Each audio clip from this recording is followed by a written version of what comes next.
Hello and welcome to the Wellness Universe Lounge. You are on this week's edition of Self-Care True Stories. I have a very special guest and a very special friend with me, Laura Sharon. Hi, Laura. How are you doing today? Hi, Anna. I'm doing very well. Happy to be here. Thank you for having me.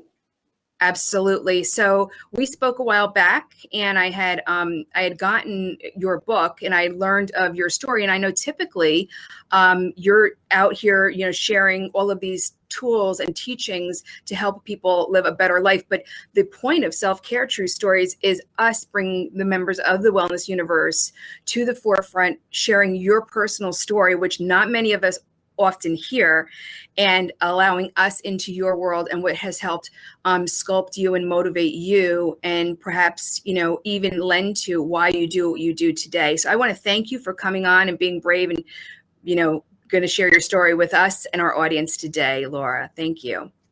Thank you. So I want to mention that Laura has been an author for both of our self-care books, the Stress Relief book and the Happiness book. You wrote Chapter 8 and Chapter 4. And so those are the Wellness Universe Guide to Complete Self-Care. So you were a best-selling author with us, #1 international best-selling author with us. And I'm going to just read a little bit right from your bio about you. And then if you wanted to add anything more, feel free. So Laura Sharon is an executive and life coach, a poet, author, facilitator, and consultant. Laura, a believer in the resilience of the human spirit and an advocate for the transformative power of truth-telling and authenticity, uses a wholehearted approach to help her clients be their best selves in work and life. She has a way of asking wildly open-ended questions to help people get to the heart of what matters most, and is especially passionate about working with mid to executive level women who have accomplished and achieved great success, but still feel empty and unfulfilled. Helping clients grow their emotional intelligence and executive presence are Laura's superpowers. Laura, I'm super excited to have you on the show, so thank you so much. Thanks for having me. Was there anything that you wanted to add that our audience should know about you that I left out of your bio? Yeah, so the only thing I would add is that, I work a lot in the change space. So, how sometimes change happens to you, or sometimes we choose change.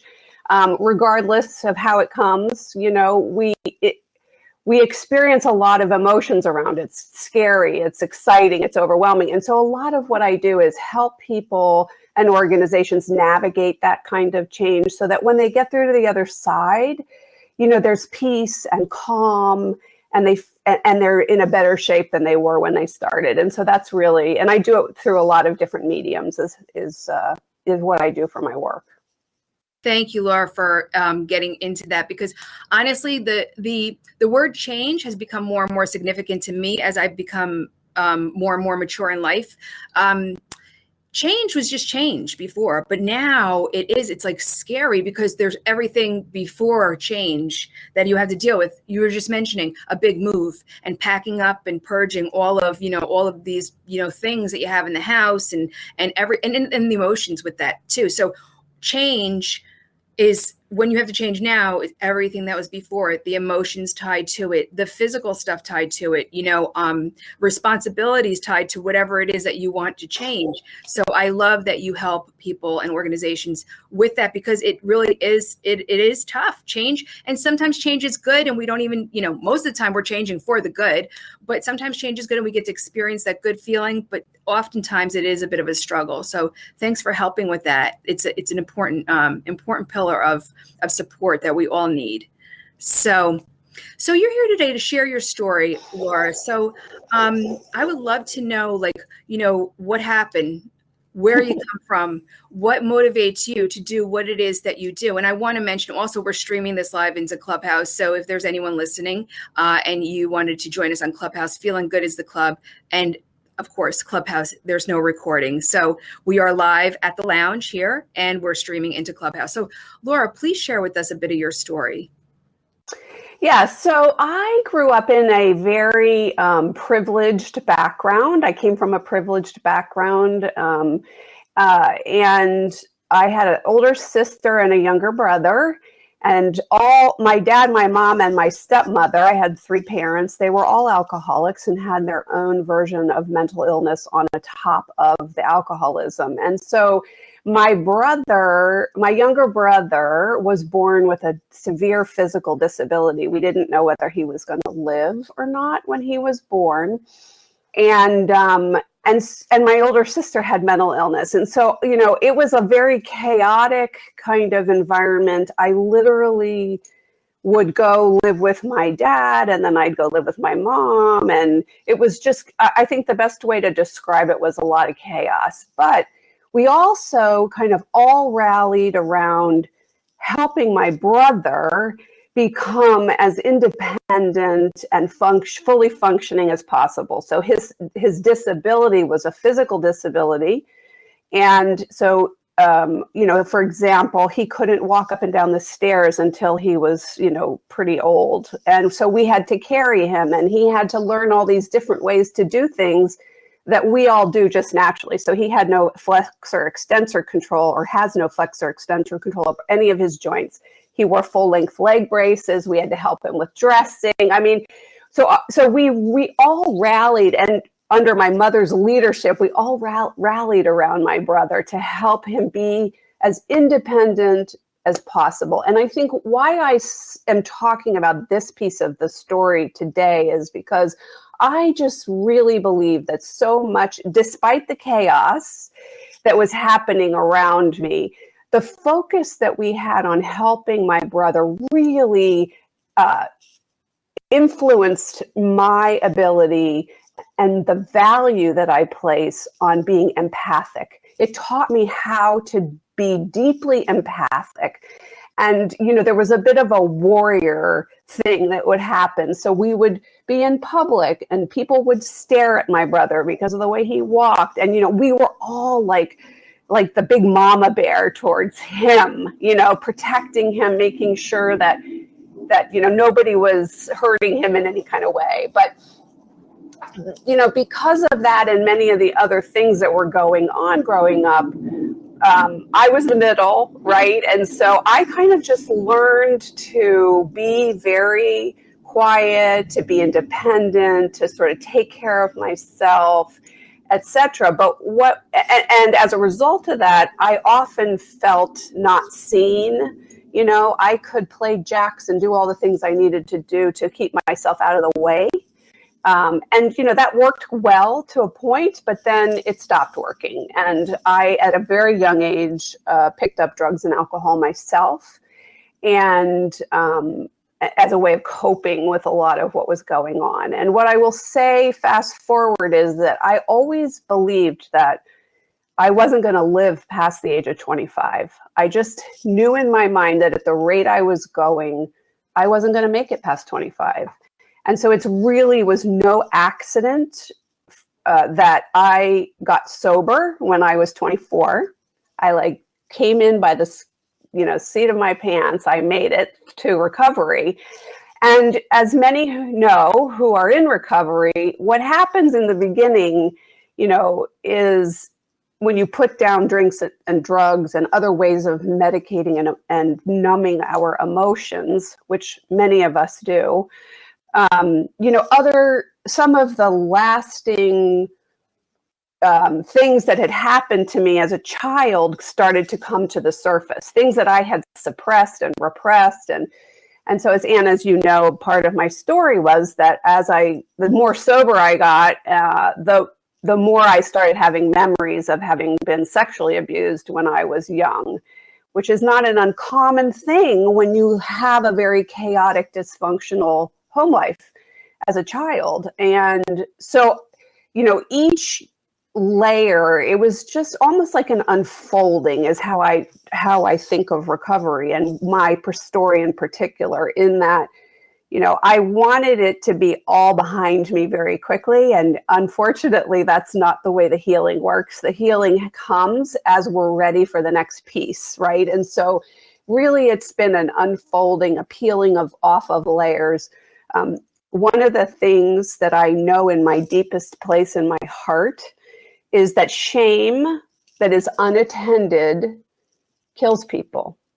And it does that sometimes quickly, and it does it sometimes slowly. And I do believe, so my dad, who was Princeton educated, he was an attorney, he was someone to be reckoned with in the community, you know, he was dead by the time he was 52 from his alcoholism. And so I, as a teenager, experienced that. And so, you know, the shame, I just have this really innate connection to shame because it was killing me. I believe it contributed to my dad's death. I've seen other people who have struggled with addiction and not been able to get longer lasting sobriety.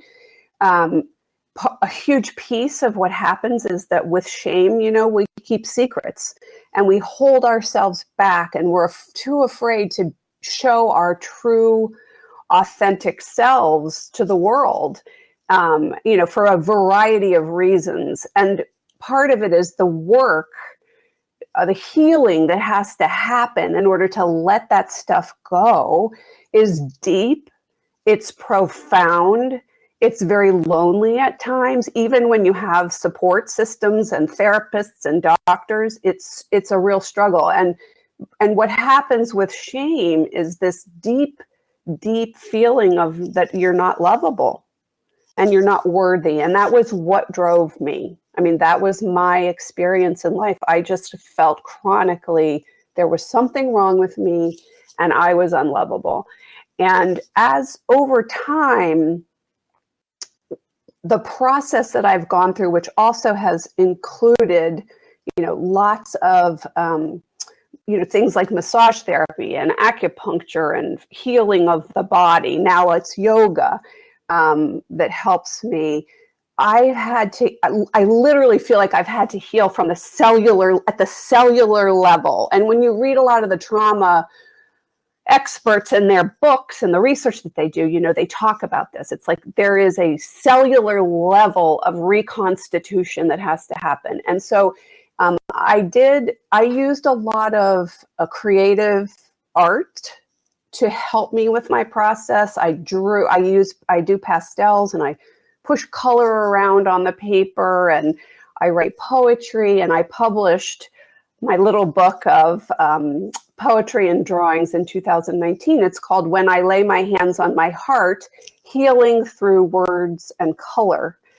And I am just, you know, adamant for everyone who has struggled with any or all of these pieces of my story that, you know, there is a way out and there is support out there, and creativity is an amazing, calming, quieting, go inside, speak your truth outlet that is accessible to all of us. And I really feel strongly that, you know, helping people tap into that part of themselves is really critical in being able to heal from shame, which is our topic today. And what I would also say is healing from shame, for me, it doesn't mean that you never experience shame, right? Because that is part of our human condition. Shame is an emotion. What happens with practices and tools and support and all the work that we do to heal is that we learn how to recognize it, learn how to deal with when we're triggered by shame, when it shows up, so that it doesn't send us into this tailspin of I'm unlovable, I'm not worthy. It's just, okay, I'm experiencing this emotion and it's not a fact, and I, you know, can use my tools to work through it. And so anyway, I've been at it for 36 years. I've been sober now 36 years and in recovery, and, you know, it never stops. But I can tell you that today, I don't have those same feelings about who I am, where I came from. There was a time where, Anna, I would like to say to my friends, I would say, God, I am so tired of telling my story. I want someone else's story to tell. Like, this story is done. But what I've learned in the last few years is the importance of embracing my story, because I do know that there are lots of people out there who came from the same kind of background that I did, who have a similar story, and they are struggling mightily alone, feeling like they're the only ones that have had these kinds of experiences. And it's hard to find hope sometimes. You know, there's a great new film out, The Wisdom of Trauma by Gabor Mate, that is making its rounds, which I really encourage everyone to, you know, plug into, because there's so much wisdom to be shared by and for those of us who have experienced trauma and are struggling. And so today my life is very different. I'm very all about taking care of myself as my priority. If I don't do that, I got nothing. And I'm here to hopefully help other people appreciate that, you know, we have to be our own best friends, and that's how we heal. Laura, I want to say thank you for sharing all of that. That is truly remarkable, because when I met you obviously through the Wellness Universe and you being a member here. So I've always seen you as a source of support for others. And I've always seen you with this bright spirit and this bright light around you and this very high vibe. I had no idea. And that one day that you said, Anna, do you want to review my book? And I was like, oh, sure. And here I'm thinking it's going to be like a self-help book. And then I crack it open. I'm like, tears are running down my face for what you shared, the intimate stories that you shared going through your abuse. And I wasn't ready for it. I wasn't because I look at you and I say, oh my gosh, you know, Laura's got it together. Laura's such an inspiration. She's such a pillar of support, and she's such a guide and a teacher. I had no idea. And that's why I love doing this particular show, to share how truly human we are and the things that we have gone through. And I wanted to share about, you know, everything that you've gone through on your journey to get you to where you are now. And also, of course, how you help heal the world. But I do want to say a few things, bringing us back to what you were speaking of. So this is really extraordinary. You were a caregiver since your early childhood, and so do you think that actually created you to be an empath, or the empath was already in you and that just maybe brought it out more? Yeah, great question. I don't know the answer. I really don't. I think it's a combination. I think I was born that way because, you know, frankly, I was the kid in 6th grade, you know, right? Like, we're doing the song flute recital with the music teacher, and we brought her flowers, and like, I'm in the stands crying, right? You know, and who knows whether I was born with it or it just, you know, was because of my circumstances, but I really have been that way and more a caregiver most of my life. And in fact, at some point or another, I always felt like I was gonna go to medical school, and then I thought, no, well, I'm gonna be a nurse, and I went to nursing school, and you know, it took me a long time to really be able to differentiate. There's a difference between being an empath and taking care of in a codependent kind of way, and I learned the hard way that by trying different things that I had to be careful about boundaries with how I show up in the world and how I contribute and care for others. And, you know, that's a lifelong journey.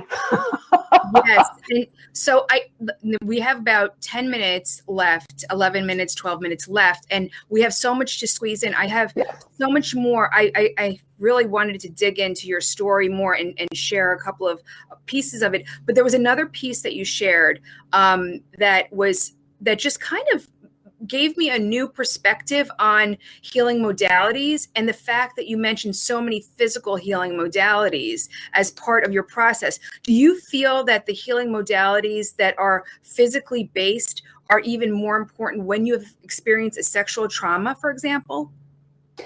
Yeah, so in my little book of poetry and drawings, I have on the, I wrote about how, one of the things that is just so profound about the journey is that at some point we all are come face to face with really the notion that, like, in order to heal, we have to dive headfirst into all the areas of life where we've been injured, right? So trust, love, connection, our bodies. So to your point about that, yes. I mean,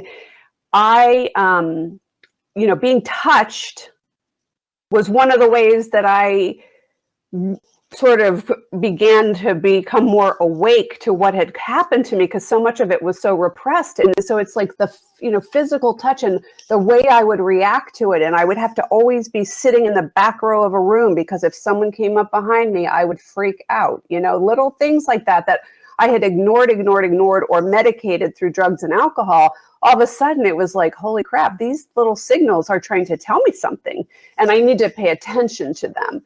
And so, my journey was, and this isn't everybody's journey, some people, it takes years and years and years before they can tolerate the touching. For me, my body always kept the score. And so I was always having physical things trying to get everyone's attention. And so for me, out of the gate, biofeedback, acupuncture, that's how I accessed a lot of my memories and how I have healed. And so in the beginning, I did massage therapy weekly. I mean, it's no joke when I say in the intro to my book that I spent all the money I earned healing, paying doctors and massage therapists and, seeking out the healing I needed in order to be free of it also. Yes, physical modality. And now yoga is like a critical piece of my ongoing recovery. So make a note there, folks. If you're helping anyone that that something like this has happened in their background, you might want to suggest a few of these modalities to your friends and loved ones, or you yourself may want to try one of these things, as Laura has suggested. So, Laura, I just find you such a tremendous resource to help us heal. And I just want to say again how brave you are to be sharing all of this today, because it's a lot. And I know that you even to speak about it, we're here on an interview, but this is your real life. And for you to take now this conversation with you after we're done, it's a lot for you to have spoken about it. So I want to again say thank you very much. And I honor you for holding this space with me. I'm truly honored, and all of our guests here as we're live in the lounge and also in Clubhouse. I want to know if there's anyone in the audience that has a question for Laura. I wanted to mention that, Laura, you are going to be at Soul Treat, so people will be able to interact and engage with you. You're going to be at the fair, so you'll be able to interact with people as we have what's called the experiential fair in Soul Treat, where you'll be doing one-on-one sessions or little mini group sessions with people there.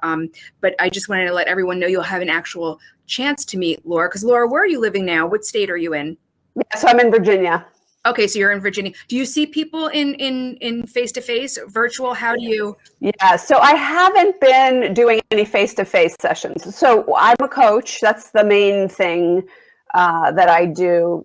And how I work with people is one-on-one. I do retreats, I do groups. I'm facilitator of Brene Brown's work, which is so powerful. Talk about healing shame that binds us. That work really helps bring stuff to the forefront. And I have a couple of other programs that I facilitate, Positive Intelligence being one of the more recent ones. But I'm mostly working virtually right now still because of the coronavirus. And I also blog through the Wellness Universe, which is another way I can get my word out. I've done a whole series of blogs on shame, particularly. It's a topic that I feel, because as I said earlier, shame kills, that I feel there is just this urgency to talk about it, to help people understand it, to help people get it out and process that, because it is the thing that can take us, that can hold what am I trying to say? It's hold us to that, the line of, do I keep going or do I give up? And I feel like, that's the key, is healing the shame. Absolutely. And with that, you're going to help us today by sharing a tool that you feel very strongly about, that works. So I would love for you to get into a tool with us, and share with us that we can do for ourselves at any time, right? So let's experience that with you. Okay, so let me preface it by saying part of what our objective is, right, is making the world a better place. All of us who are drawn to the wellness universe. And one of the Thich Nhat Hanh quotes that I think drives me with this is that peace in oneself, peace in the world. I'm going to say it again. Peace in oneself, peace in the world. And how do we get to that peace in ourselves, And that has been a real challenge for me. So today what I want to do in terms of the practice is just give you first a couple of tips, and then we're going to do just a silent meditation together, just for a minute. But the tips I want to give you are this. This is all about loving kindness and self-compassion. That is the tool, and that is the tip. And there's been another Wellness Universe event that I did a much longer talk just on self-compassion.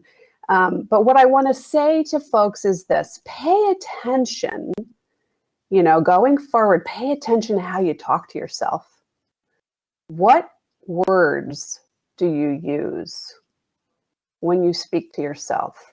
Are you using words like sweetie pie, honey, darling?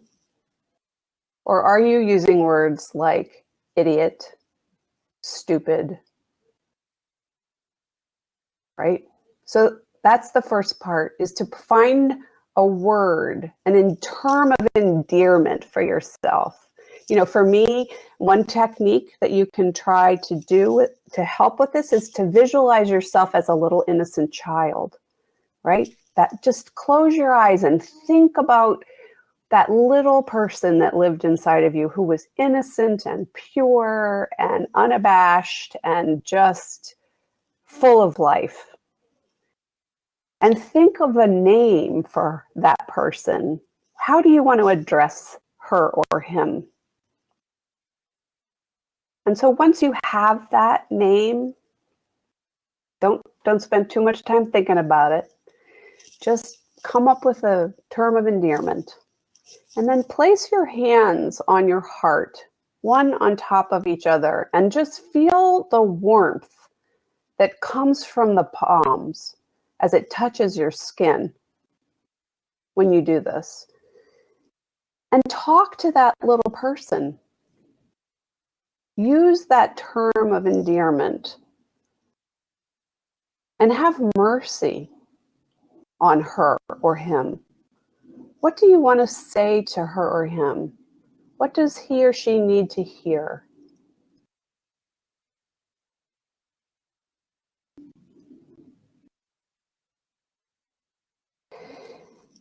And once you have that, remember that nobody can take that from you. You have her, you have him, you have your word, you have your kindness and your compassion all inside you. And each one of us is just waiting for that to come through, and for us to turn our attention to ourselves and give to ourselves that love and kindness and mercy that we often are very quick to give to others first. That was so powerful, Laura. I as soon as you told me to envision myself and assign a name and address myself with love, I've never done that. I've never done that. I literally want to cry. It was very powerful. Thank you for that. Anyone in the audience that's with us here in the lounge, if you want to how you feel or what you experienced, or any type of comment for Laura in the chat, that would be wonderful. Thank you.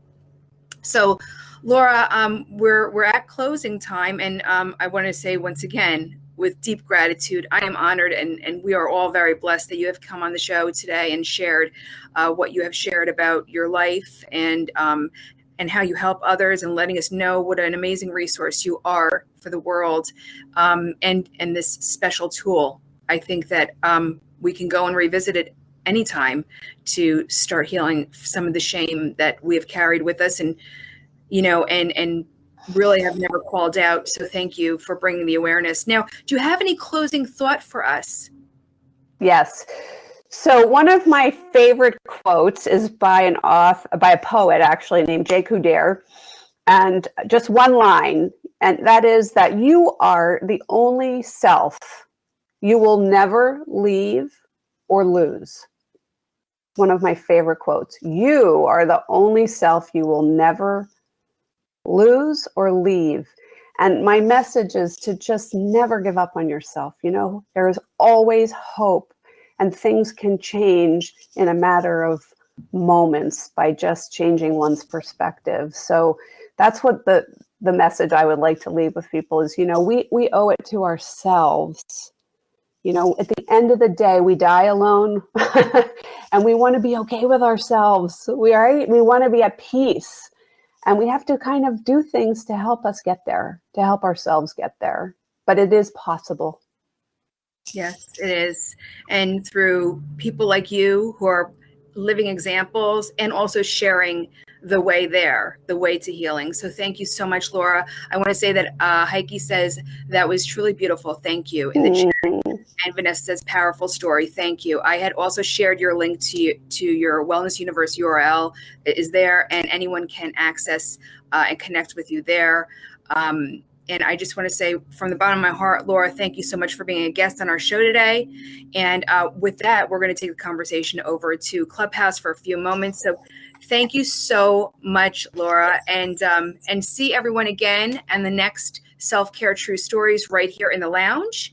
And this is going to be recorded. It is recorded and will be available very soon for you to rewatch if you've missed any of this. Thank you, everyone who's joined us in the audience. Thank you, Laura.